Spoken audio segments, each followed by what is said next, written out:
Satu kedelai. Kedelai, gandum. Sekarang orang mana yang makan hampir tidak makan itu tidak pakai tempe kan?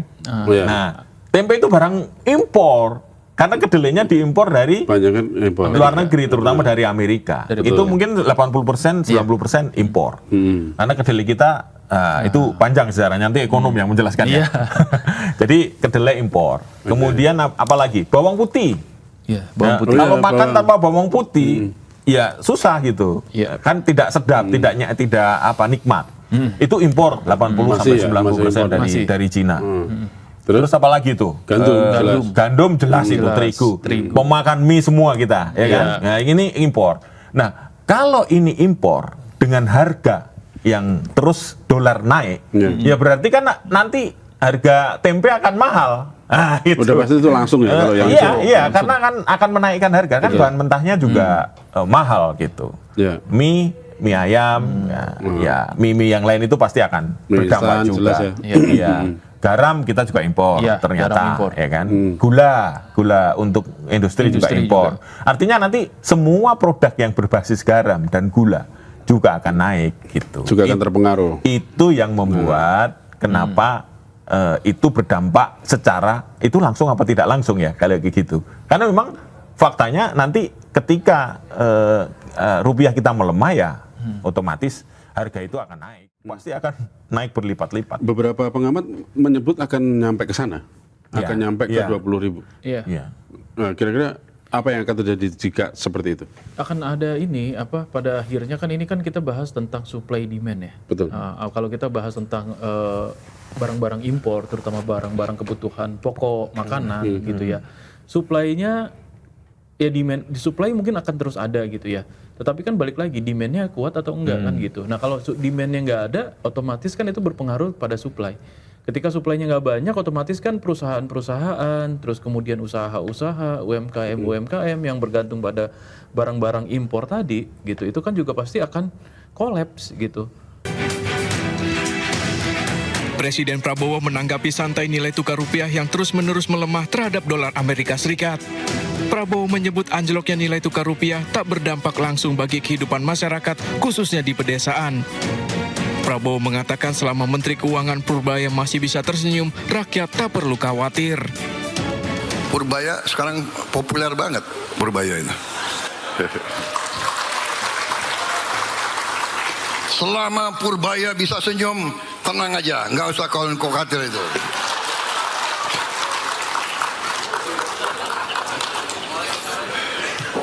Mau dolar berapa ribu kek kan kalian di desa-desa nggak pakai dolar. Yang pusing yang itu, yang suka keluar negeri. Ayo, siapa ini? Mbak Titi ini pusing ini.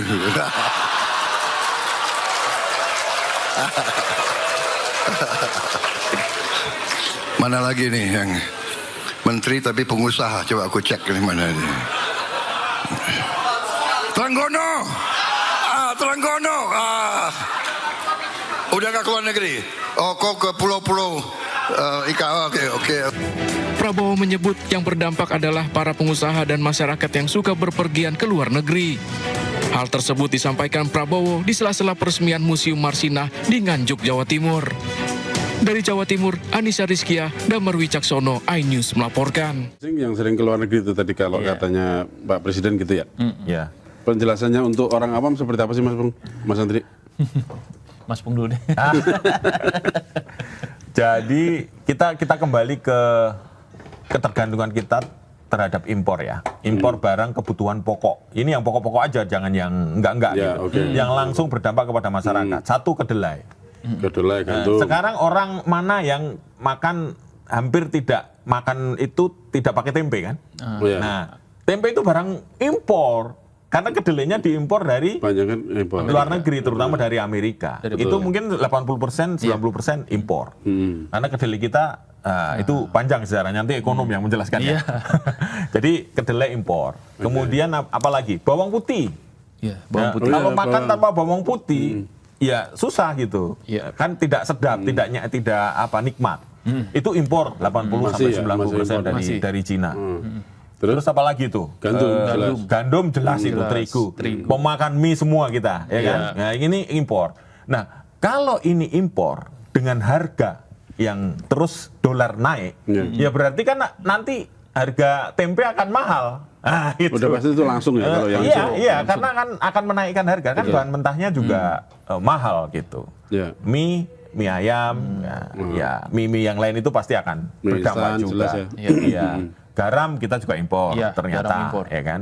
Gula untuk industri juga impor. Artinya nanti semua produk yang berbasis garam dan gula juga akan naik gitu. Juga akan terpengaruh. Itu yang membuat kenapa itu berdampak secara itu langsung apa tidak langsung ya kalau gitu. Karena memang faktanya nanti ketika rupiah kita melemah ya otomatis harga itu akan naik gitu, harga kebutuhan yang tadi disebut. Kayaknya bisa disebut langsung gitu ya. Nah, makanya itu kan langsung. Sekarang ini pelan-pelan udah pada naik kok. Udah pada naik sekarang Iya, barang-barang. Itu kan fakta gitu. di lapangan, nah, mesti dicek. Jadi mungkin maksudnya presiden adalah agar kita easy going aja lah, ini nggak usah terlalu pusing. Tapi paling tidak tim-timnya harus segera bergerak agar masyarakat itu tidak ada kenaikan harga kebutuhan pokok masyarakat. Itu yang perlu dijaga. Ya, Karena kalau udah beras naik, aman kan ya. Beras Karena aman.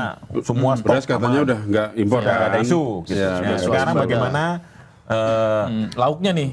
lauknya nih, tempenya, Daging ya kan? daging, kalau tempe, yang impor sapi udah masih pasti impor, naik. sebagian masih impor, susu sapi impor. Nah itu kan pengaruh, ya gitu. Betul. Kalau sayuran-sayuran ya tergantung harga BBM. Masih kuat menjaga biosolar dan pertalite, Nah, ya, itu atau masih enggak. kuat. gitu. Yang kuat menahan subsidi BBM ini sampai mana nih posisinya? Nah. Kalau misalnya rupiah kita posisinya semakin terpuruk itu, Iya. kan BBM kita kan Betul. akan semakin gede juga Semakin berat subsidinya. subsidinya karena kan petrodolar tadi gitu. Iya. Karena ya dolar yang dolar Amerika ya yang menjaga harga minyak itu kan. Iya. Itu yang makanya berpengaruh gitu. Kenaikan satu barel itu berapa Iya, dolar kenaikan itu kan. $1 per barel itu Iya, 1 T loh kita. Iya. 1, sekian T kan? Makanya Untuk subsidi kan. Iya, untuk subsidinya. Makanya ini Kecuali kita bisa membeli minyak dengan rupiah. Nah itu lain lagi tuh. betul. Kita bayar dengan rupiah, nggak usah beli dolar lagi. Jadi kita nggak kalah sama dolar. Meskipun nilainya sama gitu. Nah, kita bayarnya pakai rupiah, nggak usah beli dolar dulu. Tapi kan nggak mau, ya kan? Alat tukar paling mudah kan rupiah, ya. ya kan? Iya. Dolar Dolar maksudnya. ya. Ya Kalau misalnya kita dengan Rusia, bayarnya pakai Rupiah rubel nantinya gitu. atau pakai mata uang Rusia, itu beda lagi gitu, efeknya. Pakai Nah, mungkin- Bitcoin ya. kan yang itu Iran ya? Iran, bayar Iran. selat Hormuz pakai Bitcoin. Betul. Iya. Itu kan Ide bagus nggak sih? ide bagus supaya tidak jadi semua tergantung pada dolar, transaksi perdagangan internasional kenapa harus pakai dolar gitu. Makanya ada disebut de-dolarisasi. Nah, dengan BRICS ya, kita kan anggota BRICS juga. Iya.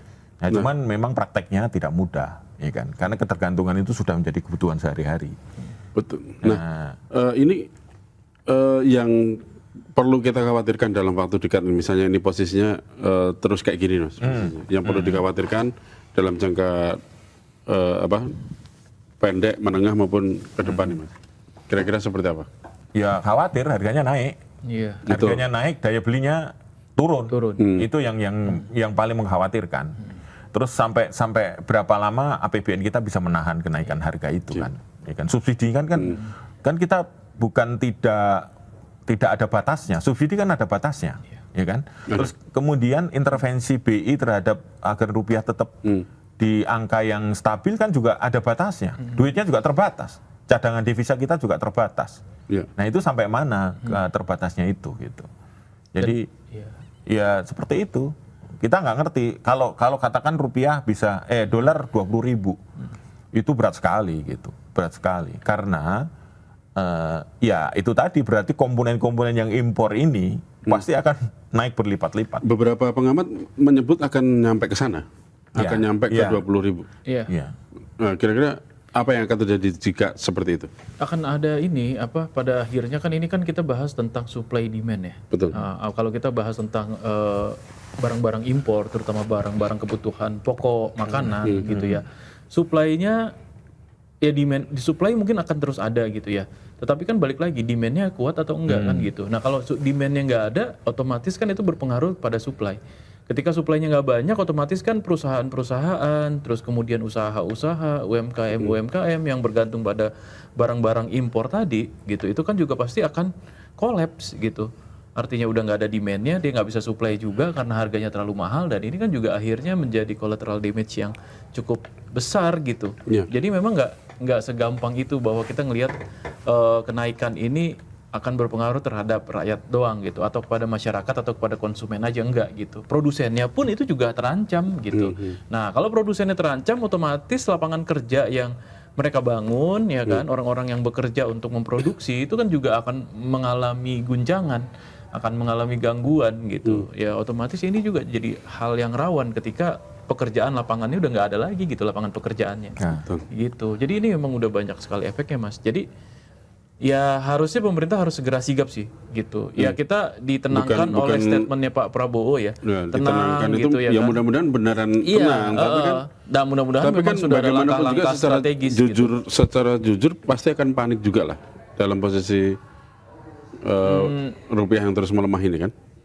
Iya, maksudnya ini tidak bisa dinafikan lah. Gitu. Artinya rupiah melemah ini juga harus jadi catatan atau harus jadi sinyal gitu ya, bahwa ini memang harus ada perubahan dan harus ada gerakan atau ada apa ya, ada strategi jitu gitu ya untuk mengangkat atau menggerek lagi nilai rupiah terhadap dolar gitu. Yang paling memungkinkan apa kira-kira? Yang bisa dilakukan pemerintah maupun BI ini, Mas? Satu, kurangi impor. Impor. Ya. Entah bagaimana caranya, misalnya kita pakai substitusi apa yang misalnya kemarin ya kita wawancara sama Mas Kudori nanti di To The Point aja. To The Point aja nanti sore tayang. Negara tropis seperti kita kan nggak bisa menghasilkan gandum dan kedelai yang seperti mereka. Tetapi Brasil melakukan itu. Dia berhasil menanam gandum tropis dan kedelai tropis. Kok bisa? Ya, itu investasi di bidang itu kan iklimnya teknologi. sama ya, Brasil sama Indonesia, ya kan? Brasil bisa melakukan itu untuk mengurangi ketergantungan, karena Brasil kan negara besar, negara yang penduduknya juga banyak. Benar. Nah, itu harus dilakukan, tapi itu kan jangka panjang, Tapi harus dimulai, gitu. Namanya kalau dulu zamannya presiden sebelumnya kan digembar-gemborkan hilirisasi. Hilirisasi itu artinya ekspor CPO yang menjadi kita nomor 1 di dunia itu lebih ditingkatkan lagi nilai tambahnya. Jadi tidak hanya minyak nabati, tapi dalam bentuk minyak goreng kemasan, dalam bentuk sabun, kosmetik itu udah bahan baku kosmetik gitu ya. Bukan bahan baku, udah jadi. Udah jadi. Jadi mereka itu beli dalam bentuk yang sudah jadi. Jadi nilainya bisa berlipat-lipat. Gitu. Misalnya kelapa. Kelapa tidak hanya kelapa yang gelundungan itu yang diekspor, tapi dalam olahan kelapa seperti apa dari sisi yang secara pabrikasi udah memenuhi syarat untuk hadir di sana. Jadi itu yang kuncinya. Tapi menarik yang soal Brasil tadi, Mas. Itu Brasil mulai kapan itu dia bisa? Ya pasti sudah lama. Kan itu juga mereka juga melakukan itu trial and error juga kan, nggak langsung jadi kan. Berarti ini saran buat pemerintah juga ya? Iya. Harus mau tidak mau mengurangi ketergantungan yang ada tadi di dalam list gandum, kedelai, garam, gula, bawang putih. Nah, makanya ini harus dicari solusinya. Betul. Jangan apa ya? Kita itu solusinya sering instan. Udah kita nggak punya impor aja gitu. Oke, kalau kita memang benar-benar nggak bisa menghasilkan itu baru impor gitu. Tapi kalau kita negara dengan pertanian yang sangat baik, dengan iklim yang seperti nggak sama dengan Brasil, mestinya bisa kita lakukan juga. Dulu tuh kalau nggak salah pernah ya zaman berita-berita ini kan sering banget ya berita soal kedelai mahal, impor. Indonesia tuh melalui LIPI ya, itu pernah punya yang namanya kedelai unggul. Waktu itu. Iya. Tapi nggak tahu kemana. Ya itu. Kabarnya nggak jelas juga sama sekali. Makanya kedelai itu unggul yang harusnya bisa diproduksi massal di Indonesia, tapi ya nyatanya nggak ada juga. Entah itu kenapa. Ya itu kan kebijakan pemerintah, kebijakan politik. Nah kalau politiknya masih suka impor-imporan, itu sampai kapanpun nggak bisa. Gitu. Sampai kapanpun nggak bisa. Presiden dengan ngomong kayak gini akan ini nggak ngepres impornya biar semakin ditekan gitu?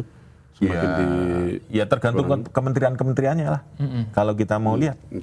Misalnya ada usulan, ya udah Pak, kita nggak perlu gandum yang sebesar ini misalnya, katakan berapa X ton gitu, kita kurangi sampai setengah, nah, gitu. Tapi nanti kebutuhannya gimana? Ya udah berarti itu tugasnya mereka lah untuk memikirkan gitu kan. Kebutuhan industri teriak ntar. Ya kalau industri kan udah sendiri nggak apa-apa karena swasta kan. Karena B2B. Karena swasta. Iya. Tapi jangan salah juga, industri itu akan ngecas ke konsumen juga kan. Begitu harganya terigu naik ya dicas juga harga yang biasanya 5.000 jadi 7.000 kan gitu. Itu rumus ekonomi kan. Ini apa namanya? Terselubung nanti kenaikannya. Nah, tugas pemerintah adalah memberikan daya beli agar inflasi tidak kalah dengan inflasinya itu. Gitu. Dan ada ini juga kebijakan ya Mas ya, kebijakan yang berkesinambungan gitu dari setiap pemerintahan gitu. Nah itu kan penting ya. Kayak Brasil misalnya dia kan sudah melakukan riset udah lama. Artinya ada concern dari pemerintahnya untuk membuat kebijakan tentang melakukan riset gitu ya terkait soal gandum dan juga pertanian gitu. Nah ini mudah-mudahan ya kita juga berkesinambungan gitu. Nah ini kan kita kebijakan berkesinambungan ini yang kita jarang terjadi gitu ya, apalagi di era setelah reformasi. Political will ya. Ya. Untuk melanjutkan mengurangi impor itu. Iya. Dibuat kebijakannya sekarang berkelanjutan lagi mungkin nanti di 2029 misalnya presidennya siapa gitu ya. Tetap berlanjut. Misalnya riset tentang pertaniannya tetap berlanjut sehingga nanti ada hasilnya gitu. Yang buat kita kalau nggak gitu kapan lagi kita bisa swadaya dan swasembada ya Mas ya. Iya. Kenapa kita posisinya sekarang rupiah lebih lemah daripada ringgit Malaysia gitu ya? Karena Malaysia itu ternyata industrinya udah lumayan gitu kan. Ya ada semikonduktor versi dia gitu kan. Kita kan belum. Tapi nggak apa-apa. Kita itu kalau mau fokus teknologi pertanian ya teknologi pertanian aja dikembangkan. Jadi benar-benar produknya itu ya tidak hanya CPO tapi dalam turunan-turunan yang memang mereka harus beli gitu. Dalam bentuk minyak goreng kemasan, tadi alat kosmetik CPO, coconut oil. Bahkan kita mungkin ekspor B50 ke negara lain dengan harga yang lebih murah gitu. Bisa jadi kan? Nah, bisa. Itu ya yang biar kita dapat devisa lebih banyak. Ya, harus ditingkatin ya. Iya, betul. Dan ya ke depan kira-kira mau dilanjutin atau enggak ya kayak gini-gini kan. Kira-kira kalau masih seperti kayak gini, optimis nggak sih Mas? Aduh, kita itu maunya sih segera lah ya. Indonesia itu udah waktunya lah, tidak pakai pikiran-pikiran jangka pendek 5 tahunan pemilu gitu. Kita tuh harus mulai ke depan. Katanya 2045 Indonesia emas. Ya kalau tidak sekarang kapan lagi gitu kan? Harus dimulai dari sekarang. Jadi transaksional 5 tahunan itu udahlah cukup lah, ya kan? Cukup lah. Kembali ke nilai-nilai bagaimana melanjutkan cita-cita founding fathers kita untuk merdeka itu sebagai jembatan emas untuk kesejahteraan. Itu yang harus kita lakukan. Jadi para elit politik itu harus berpikir seperti itu. Jangan berpikir hanya 5 tahunan kemudian terus selesai. Terus kalau mau jadi pejabat tanpa melakukan apa-apa terus mau ngapain gitu kan? Oh, dibayar melalui pajak. Kalau dia tidak melakukan apa-apa untuk rakyat, apa nggak malu tuh? Mestinya gitu kan? Apa nggak malu tuh? Itu kata kunci, malu apa ya. Nggak malu? Terus kalau mereka duduk-duduk dengan mobil mewah, fasilitas semua ada, terus tapi tidak melakukan apapun untuk masyarakat, lah gimana gitu? Kita kan udah bayar pajak nih, dikejar-kejar pajak nih. Sementara pajak untuk mereka kan, untuk salah satunya bayar mereka. Lah mereka nggak melakukan apa-apa. Petentang-petenteng kan juga. Ya budaya malu itu belum ada gitu. Jangan, mereka itu pelayan loh. Itu dikembalikan ya. Mereka itu pelayan. Kita yang mestinya dilayani gitu. Bukan kita yang harus melayani mereka. Itu yang mesti dibalik ya mindset. Jadi ketika mereka di posisi itu mereka harus mikirin tuh ya ke depannya harus seperti apa. Yang berkesinambungan seperti apa gitu ya. Kebetulan pemerintah yang sekarang adalah diberi kewenangan untuk mengelola semua tanggung jawab terhadap jalannya pemerintahan, termasuk bagaimana menciptakan lapangan kerja, kondisi yang baik, rupiah stabil, BBM terjangkau, gitu-gitu. Itu kan tugas mereka sebenarnya. Masyarakat mendukung gitu kan, melalui dukungan politik, melalui bayar pajak, melalui ya macam-macam, ada yang memberikan masukan, ya itu harus diterima. Termasuk kritik juga ya Mas? Termasuk kritik. Itu justru Mas terima kasih orang yang mengkritik karena mereka bisa melihat sisi kita dari tempat lain gitu. Kita kan nggak mungkin melihat diri sendiri. Benar. Itu cermin lah. Benar. Ya, gitu sih. Tambahan Mas Andri. Iya, para pejabat elit politik yang sedang memimpin negara ini harus punya semangat untuk membuat sebuah warisan atau legacy gitu, yang memang nanti mungkin efeknya nggak setahun 2 tahun Mas, atau mungkin nggak sampai 2029 gitu, tapi buat anak cucunya nih, gitu kan, buat masyarakat Indonesia lebih baik lagi ke depannya menuju generasi emas 2024 gitu kan. Harapannya sih itu gitu. Jadi semangat membuat legacy ini harus dibangun sebenarnya gitu. Jadi jangan sampai sejarah mencatat buruk dia gitu ya. Iya, atau malah nggak ada dalam catatan sejarah. Nah itu juga repot ya. Benar-benar. Gitu. Ya itu yang maksudnya bukan siapa-siapa gitu jadi akhirnya gitu. Padahal ada kesempatan dia untuk bisa menciptakan atau membuat legasinya gitu. Ya betul. Ya kan. Nah ini kesempatan ini digunakan lah, dimanfaatkan lah gitu. Bikinlah terobosan apa gitu yang memang untuk kepentingan masyarakat gitu. Memang untuk kepentingan rakyat Indonesia. Mudah-mudahan saran dari Mas Pung, Mas Andri ini didengar nih sama pejabat-pejabat yang sekarang sedang duduk di bangkunya ini. Ya kan? Mudah-mudahan ke depan rupiah kita masih menguat ya kan? Terus menguat. Dan kita sebagai negara juga makin bisa mensejahterakan rakyat gitu ya Mas. Dan berdaulat, amin. Dan berdaulat. Oke, kita cukupkan dulu untuk komen sore hari ini. Kalau ada komentar teman-teman seperti apa, silakan tulis di kolom komentar. Wassalamualaikum warahmatullahi wabarakatuh. Waalaikumsalam.